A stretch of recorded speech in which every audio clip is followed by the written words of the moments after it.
భార్యను గూర్చి, బిడ్డలను గూర్చి, ఇంటిని, తోటను, ధన సంపాదనను గూర్చి ఆలోచించుండను. వాళ్ళ ఎందు ఏం చేయాలో, వాళ్ళకి ఎప్పుడేం చేయాలో చేయడం తప్ప వాళ్ళ గురించి ఆలోచిస్తున్నాడు అనుకోండి, అక్కడ ఉంది చిక్కాకంతా.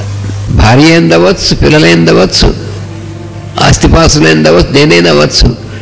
వాటిని గురించి నువ్వు ఆలోచిస్తున్నావే, ఈ సమయం అంతా నీ ఆయువు ఫినిష్, నీ ఆయుర్దాయంలో రైట్ ఆఫ్ అయిపోతుంది, ఏముండదు. అందు సుఖమును చేకూరవల్లని ఆశతో కష్టపడుచుండను. ఇదొకటి మళ్ళీను. మరే ఎందుకైనా ఇంత కష్టపడుతున్నావు అంటే సుఖంగా ఉండడం కోసం అంటాడు వేస్ట్ గారు అంటారు. అదేమిటది? సుఖము కష్టము రెండు పూర్తి ఆపోజిట్ పోల్స్. వాడు సుఖంగా, నీకేం కావాలి? సుఖంగా ఉండాలి. మరి నువ్వు ఎందుకు చేస్తున్నావు? వాడు పొద్దున్న లేచినప్పటి నుంచి పరుగులు, ఉరుకులు. ఒక పక్కన అమెరికన్ టైంలో పనిచేయాలి, మళ్ళీ తర్వాత ఇండియన్ టైంలో పనిచేయాలి, అదైన తర్వాత ఇంకోటితో పనిచేయాలి. ఇక వీడు అలాగా దాని ముందు కూర్చుని ఆనందంలో కూడా ఏదో నోట కొట్టుకుంటున్నట్టుగా చూస్తూ అటు పని చేస్తూ అలా కొట్టుకుంటుండే. ఎందుకు చేస్తున్నావు? ఇంత కష్టం ఎందుకు పడుతున్నావు? సుఖపడడం కోసంట. ఏమిటిది? అవునండి, మరి భార్యాభర్తలు ఇద్దరం కూడా అంతగా సంపాదిస్తే తప్ప మరి ఆ ఈఎంఐలు ఎవరు కట్టమన్నాడు? అసలు ఆ తప్పు ఎవరు చేయమన్నాడు?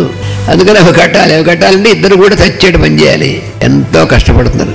ఎందుకు కష్టపడుతున్నావు? నీ కోరికలు తీర్చుకోవడం కోసం, నువ్వు చేసినందు కోసం. అంతేనా కాదా అన్నాడు. అందుకని వీడి పాపం ఎందుకు రాయిదంటే సుఖపడడం కోసం అంటాడు. అది సుఖమను మాటకు గల అర్థమును మాత్రము పట్టుకొని పెనుగులాడుచుండను. మరి మాస్టర్ గారి వాక్యం చూడ ఎలా ఉందో. సుఖం అంటున్నావు కదా, బాగానే ఉంది. సుఖమను మాటకు, సుఖమని ఊరికి మాట మాత్రమే. నిజంగా సుఖపడుతున్నావా?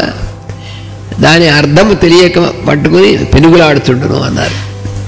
అలా జీవితంలో అలా కొట్టుకుంటూ పెనుగులాడుకుంటూ ఉంటే ఇంతలో జీవిత పరిమితి పూర్తి అగును, తెలియకుండా అయిపోతుంది. వెంటనే కాలస్వరూపుడైన యమకింకర్లు చావమోది ఈడ్చుకుని పోతుంటారు. అయ్యా, ఇంకా నాకు కొంచెం ఇంకా చేయాల్సిన పనులు ఉన్నాయి, నోర్మై నెత్తిన వాడు బాత్తాడు తీసుకెళ్ళిపోతాడు. వీడు మరీ గొడవ చేస్తుంటే వీడు తిరిగి తప్పేటి వాడు కొడతాడు, పట్టుకుపోతాడు.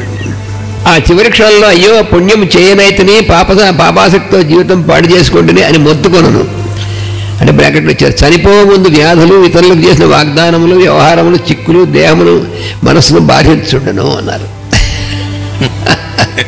వాసుదేవ.